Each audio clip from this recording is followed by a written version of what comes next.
আসসালামু আলাইকুম viewers, welcome back to my channel. আজকে আরো একটি রেসিপি নিয়ে আপনাদের সামনে হাজির হয়ে গেলাম। আর এটা হচ্ছে ভাপা ডিমের কোরমা। এটা তৈরি করা যেমন সহজ আর খেতে কিন্তু অসম্ভব ভালো লাগে। আমার কাছে তো ভীষণই ভালো লাগে, আশা করছি আপনাদেরও ভালো লাগবে। শুরু করার আগে একটাই অনুরোধ থাকবে, যারা এখনো আমার চ্যানেলটিকে সাবস্ক্রাইব করেনি তাদেরকে সাবস্ক্রাইব করার জন্য অনুরোধ করছি। আরো এরকম সহজ সুন্দর সিম্পল রেসিপিগুলো পাওয়ার জন্য আমার চ্যানেলের পাশে নোটিফিকেশন থাকা বেল আইকনটিও বাজিয়ে দিবেন। এতে করে আমার পরবর্তী সহজ সিম্পল রেসিপিগুলো পৌঁছে যাবে সহজেই আপনার মোবাইলে। আর কথা বাড়াচ্ছি না, পুরো রেসিপিটা একবার ধৈর্য সহকারে দেখার জন্য অনুরোধ রইল। ভাপা ডিম তৈরি করার জন্য আমাদের প্রথমে যা যা লাগছে, আমি এখানে 5টা ডিম নিয়েছি আর ডিমগুলোকে ফাটিয়ে নিচ্ছি।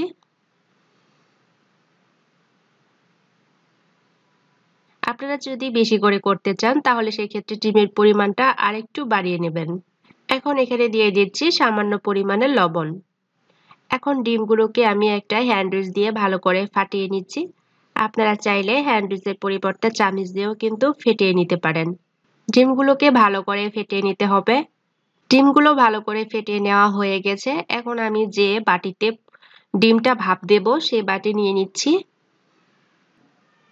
এই যে আমি এরকম একটা বাটির মধ্যে ডিমটা ভাপ দেব। এখন আমি এই বাটির মধ্যে 1 টেবিল চামচ পরিমাণ সরিষার তেল দিয়ে দিচ্ছি। এতে করে আমরা ডিমটা যখন ভাপ দেওয়া হয়ে যাবে একটা প্লেটে যখন নামিয়ে নেব, খুবই সুন্দরভাবে ভাপা ডিমটা উঠে আসবে, একটুও লেগে থাকবে না। এই তো চতুর সাইডে দেওয়া হয়ে গেছে। এখন আমি এর মধ্যে ডিমটা ঢেলে দেব।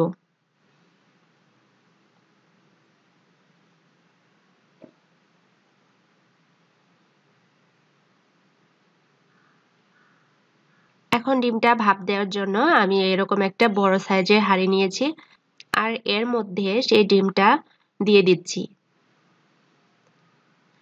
এখন ঢাকনা দিয়ে ঢেকে দিচ্ছি।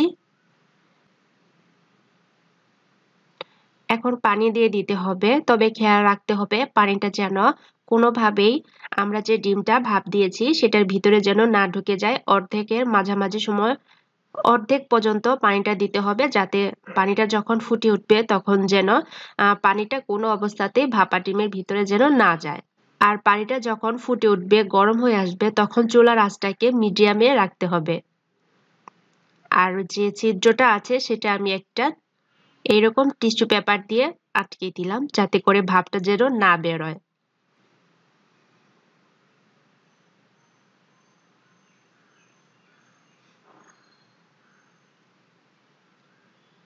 এই তো ডিমটা ভাপ দেওয়া হয়ে গেছে। আমার ডিমটা ভাপ দিতে সময় লেগেছে 20 মিনিট। আপনাদের ক্ষেত্রে কম বা একটু বেশিও লাগতে পারে।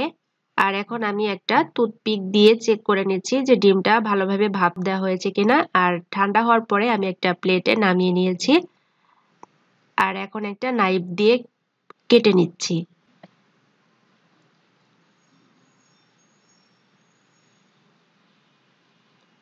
আমি ছোট ছোট টুকরো করে নিচ্ছি।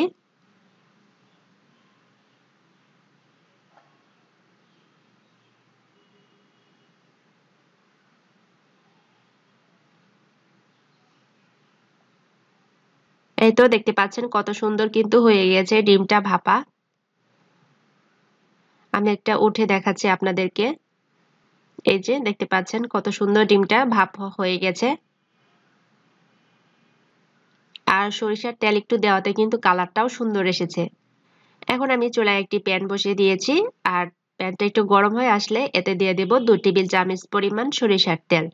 আর আজকের এই ভাপা ডিমের কোরমাটা আমি সরিষার তেলেই রান্না করব। সরিষার তেলে রান্না করলে কিন্তু টেস্টটা বেশ ভালো আসে। দিয়ে দিয়েছি 2 টেবিল চামচ পরিমাণ সরিষার তেল। তেলটা একটু হালকা গরম হয়ে আসলে আমরা যে ডিমটা ভাপে রেখেছিলাম কেটে নিয়েছি সেটা দিয়ে দিচ্ছি। হালকা একটু ভেজে নেব। খুব বেশি সময় কিন্তু ডিমটাকে ভাজতে যাবেন না, তাহলে কিন্তু শক্ত হয়ে যাবে। 2 থেকে 3 মিনিটের মতো হালকা মিডিয়াম আঁচে ভেজে নিলেই হয়ে যাবে। ভাজা হয়ে গেছে, এখন আমি তুলে নিচ্ছি।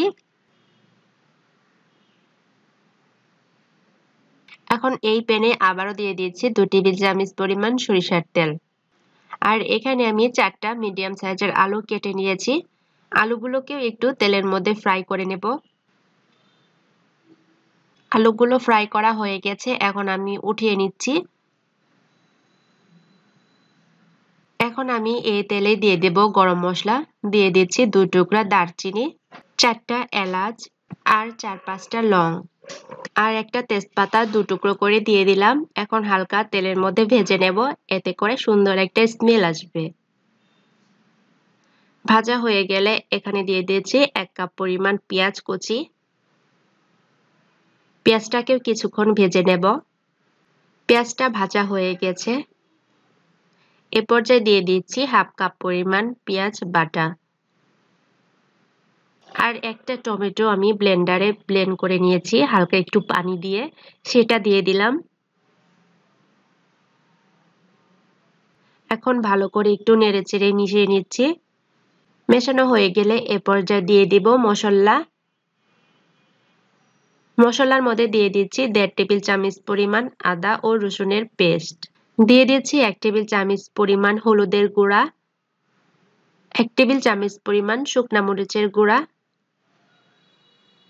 1 টেবিল চামচ পরিমাণ ধনিয়া গুঁড়া, 1 টেবিল চামচ পরিমাণ দিয়ে দিচ্ছি জিরা গুঁড়া, দিয়ে দিচ্ছি স্বাদ মতো লবণ, তবে লবণটা একটু কমিয়ে দেবেন যেহেতু ডিমটা ভাপ দেওয়ার সময় কিন্তু আমরা ডিমের মধ্যে লবণ দিয়েছিলাম, সেজন্য একটু কমিয়ে দিতে হবে, লাগলে আবার পরে দেওয়া যাবে।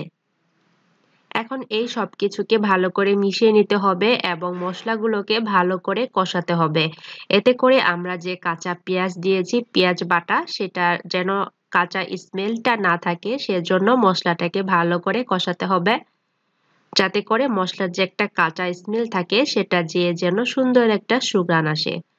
দেখতে পাচ্ছেন আমার মশলাটা কিন্তু ভালো করে কষানো হয়ে গেছে। কষানো হয়ে আসলে আমি এখানে দিয়ে দিলাম 1 কাপ পরিমাণ পানি। পানি দেওয়ার পরে এখানে দিয়ে দিলাম আমি যে আলুগুলো ফ্রাই করে রেখেছিলাম সেগুলো।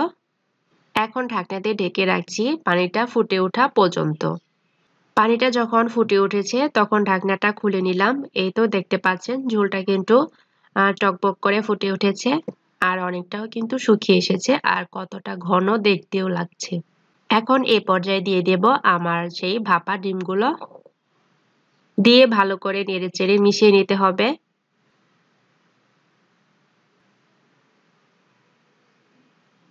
এখন ঢাকনা দিয়ে ঢেকে রাখবো 5 মিনিট।